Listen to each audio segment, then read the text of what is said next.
RTI file करने का first step क्या है? आरटीआई फाइल करने के लिए पहले आपको आरटीआई का एप्लीकेशन ड्राफ्ट करना होगा।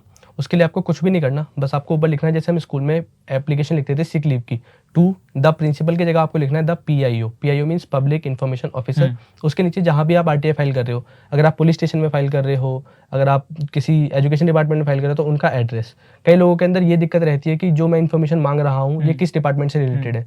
अगर आपके साथ ये भी दिक्कत है कि आपको पता नहीं कि जैसे आप किसी कंस्ट्रक्शन वर्क की पूछ रहे हो, अब उसमें एमसीडी भी है, डीएसआईडीसी भी है, एनडीएमसी भी है, अब कहाँ फाइल करूँ मुझे पता ही नहीं, तो आप क्या कर सकते हो, अपने नियरेस्ट किसी भी पब्लिक ऑफिस का एड्रेस लिख दो, पीआईए लिख दो। आगे की जिम्मेदारी उनकी है कि वो कहाँ पब्लिक भेजें। ऑफिस यानी पीडब्ल्यूडी ऑफिस? नहीं, पब्लिक ऑफिस जैसे कोई भी सरकारी ऑफिस हो, पुलिस स्टेशन हो, डाकघर हो, बैंक हो, कहीं भी आप फाइल कर सकते हो जहाँ फाइल हो जाए। यानी कि कोई भी पुलिस स्टेशन का एड्रेस लिख सकते हैं, कोई भी डाकघर का एड्रेस लिख सकते हाँ हैं, जी। और कोई भी गवर्नमेंट ऑफिस अगर आपके आसपास है, फॉर आप लिख एग्जांपल सकते हो। आपके पास कोई डीएम का ऑफिस है, जी डीएम का ऑफिस है, डीएम तो का उसका ऑफिस एड्रेस है। लिख सकते हैं। हाँ जी। ठीक है। दिल्ली में जैसे अगर आपको समझ नहीं आ रहा तो आप एलजी के पास लगा दो। ठीक है, अच्छा। एलजी के पास लगा दो या कहीं भी लगा दो, आगे की जिम्मेदारी उनकी है। अगर जैसे आपको समझ नहीं आ रहा कि मैं कहाँ लगाऊं, अच्छा, तो आप कहीं भी लगा दो, उसके बाद उनकी जिम्मेदारी है कि वो कहाँ भेजेंगे उसको। तो आप कागज पे लिख सकते हैं टू द पीआईओ और एलजी ऑफिस का एड्रेस लिख सकते हैं आप। LG office. अच्छा। उसके बाद फिर इन्फॉर्मेशन जो भी आपको चाहिए कि भाई यहाँ पर कितने दिनों बाद ये कंस्ट्रक्शन वर्क चल रहा है,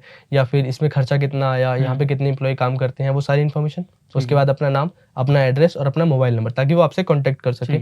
उसके बाद आपको 10 रुपए की पेमेंट करनी होगी। अब वो डिपेंड करता है कि जहाँ आप फाइल कर रहे हो वो किस मीडियम में पैसे एक्सेप्ट कर रहे हैं। तो ये कागज पे लिखने के बाद इसका कुछ हमें एनवलप में डाल के नहीं, सील करके? Simple paper. सिंपल पेपर आप ले लो, उसके ऊपर ये चीजें लिख दो। उसके बाद 10 रुपए की पेमेंट होनी होगी। उसको आप पोस्टल ऑर्डर से कर सकते हो। पोस्टल ऑर्डर आपको डाकघर में मिल जाएगा। अगर आपको पोस्टल ऑर्डर से नहीं करना, आप डिमांड ड्राफ्ट से भी कर सकते हो, चेक से भी कर सकते हो, या फिर आप कैश भी दे सकते हो। बेसिकली मैं एक रिकमेंड करूंगा कि आप कैश लो या फिर पोस्टल ऑर्डर लो। चेक और डीडी के चक्कर में आपको बहुत ज्यादा लेंदी हो जाएगा प्रोसेस। और अगर आप इन चीजों से भी बचना चाहते हो तो आप क्या करो, 10 रुपए लेके जाओ अपने नियरेस्ट पुलिस स्टेशन में, नियरेस्ट पोस्ट ऑफिस में, और उस पेपर को वहां दे दो और कह दो भाई आरटीआई है। वो खुद ही उसके ऊपर पोस्टल ऑर्डर लगा के आगे फाइल कर देंगे। अच्छा, यानी कि स्टेप 1 हो गया टू, और हमने लिखा द पीआईओ, और उसके नीचे हमने एड्रेस लिखा। एड्रेस आप कोई भी, जैसे हमने बताया कि किसी भी गवर्नमेंट ऑफिस का आप एड्रेस लिख सकते हैं। हाँ जी। स्टेप 2 है उसको इन्फॉर्मेशन लिखने के बाद, यानी इन्फॉर्मेशन में आप लिखेंगे कि मुझे इन्फॉर्मेशन चाहिए, फॉर एग्जांपल ये फ्लाईओवर कब तक बन के कंप्लीट हो जाएगा। नहीं, ये तो नहीं पूछ सकते कब तक बन के, क्योंकि डेडलाइन कभी कभार एक्सटेंड भी कर देते हैं वो। तो मतलब कुछ ऐसी इन्फॉर्मेशन कि इसका बजट कितना है, कितने लोग काम कर रहे हैं, इसका अथॉरिटी किसने दी बनाने के लिए, या फिर किस किस को, मतलब जो बेसिक फैक्चुअल चीजें हैं। जैसे कई लोग क्या पूछ देते हैं कि महात्मा गांधी के क्या विचार थे इस चीज के ऊपर। अब महात्मा गांधी के विचार तो महात्मा गांधी जी बता सकते हैं ना, मैं कैसे बता सकता हूँ। फैक्चुअल चीज जो होती है वो आप पूछो, वो चीज का रिप्लाई देंगे। वरना कई बार क्या होती है, आरटीआई एप्लीकेशन रिजेक्ट बहुत ज्यादा करते हैं वो, कि भाई डेडलाइन तो अभी डिसाइड नहीं हुई, इसमें काम चल रहा है, आगे जाके एक्सटेंड भी हो सकती है, ऐसी सारी चीजें दे देंगे जिससे आप हरास ही होगे फालतू में।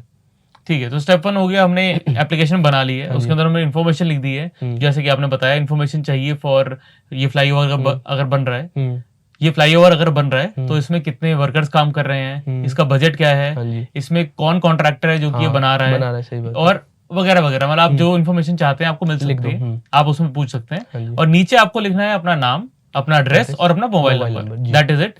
10 रुपए आप लेके जाएंगे किसी भी गवर्नमेंट ऑफिस में, आपने फाइल कर दी। Step 2 complete. स्टेप 3 ये है कि 30 दिनों के अंदर जो पीआईओ होंगे जिनके वो इन्फॉर्मेशन रिलेटेड होगी, वो आपको रिप्लाई देंगे बाय पोस्ट। ठीक है, आपके पास वो रिप्लाई आएगा, आप देखोगे। देखने के बाद अगर आप उससे सेटिस्फाइड नहीं हो तो उसके नीचे वो नीचे लिख के रखेंगे कि आप फर्स्ट अपील कहाँ लगा सकते हो।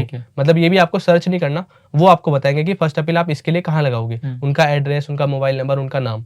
तो अगर आप सेटिस्फाई नहीं हो 30 दिनों के अंदर, आप उस आरटीआई को ले जाके 60 दिनों के बीच में, जब से आपको रिप्लाई मिला है 60 दिनों के अंदर आप फर्स्ट अपील लगा सकते हो। वहां पर आप कह सकते हो कि भाई रिप्लाई मुझे देना चाहिए था बट इन्होंने नहीं दिया, या फिर जो भी आपका डाउट है कि इन्होंने आधी इन्फॉर्मेशन दी या फिर प्रॉपर इन्फॉर्मेशन नहीं दी, वो सारी चीज़ें आप फर्स्ट अपीलेट अथॉरिटी के सामने जाके रख सकते हो। वो उसका रिप्लाई देंगे और अगर उनको लगेगा चीज़ सही तो उसको डांटेंगे भी। क्या बात है, आपके हाथ में इन्फॉर्मेशन है तो यानी आपके हाथ में पावर है ना। ये फालतू की इधर उधर की बातों में मत जाइए। You take that application, you have to follow up. The third step is follow up. आप follow up कीजिए कि मेरी एप्लीकेशन का क्या हुआ। अगर 30 दिन के अंदर आपको इन्फॉर्मेशन नहीं मिलती है तो आप क्या कर सकते हैं? अगर 30 दिन के अंदर आपको इन्फॉर्मेशन नहीं मिलती तो आप एक आरटीआई की कॉपी जो आपने लगाई थी और साथ में एक फर्स्ट अपीलेट अथॉरिटी की कॉपी, अगर आपको पता है कि फर्स्ट अपील आपको कहाँ लगानी है तो आप वहां जाके वो एप्लीकेशन दे सकते हो कि भाई मुझे इन्फॉर्मेशन नहीं मिली। उस केस में आपको जो जितना भी डिले होगा, अगर 30 दिन के बाद आपने 30 दिन हो गए, 15 दिन बाद आपने एप्लीकेशन लगाई तो वो 45 डेज हो गए, तो 45 डेज का 250 रुपीज के हिसाब से आपको फाइन जो वो उस पर इम्पोज होगा वो आपको मिल जाएगा। अच्छा, तो आपको फायदा भी मिल सकता है इससे। अच्छा, तो आप कंप्लेंट कर सकते हैं, आप सीएससी में जा सकते हैं, that is centre information centre. उसके बाद आप हाई कोर्ट में अपील कर सकते हैं।